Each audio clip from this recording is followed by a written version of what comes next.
สบายดีอยู่ที่ฟาร์มใส่เจริญวันนี้มาเบิ่งหมูน้อยที่ออกนมใหม่ๆเนาะออกนมได้5 วัน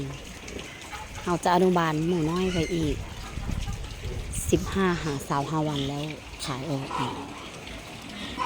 อยู่นี้ในล็อตนี้ประมาณ40 โตวนี่อยู่แบบนี้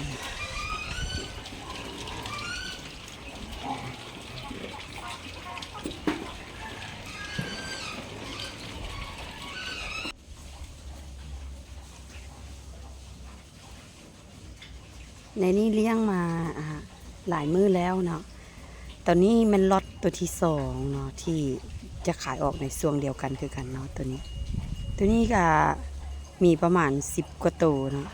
เพราะว่าคนละแม่ก็เลยเอามาไว้ต่างบอนเนาะอยู่ต่างกันนะเนี่ยถ้าอยู่มอกันเดียวจะกัดกันเพราะว่ามันบุลึงกินกันมันก็จะกัดกันเนาะ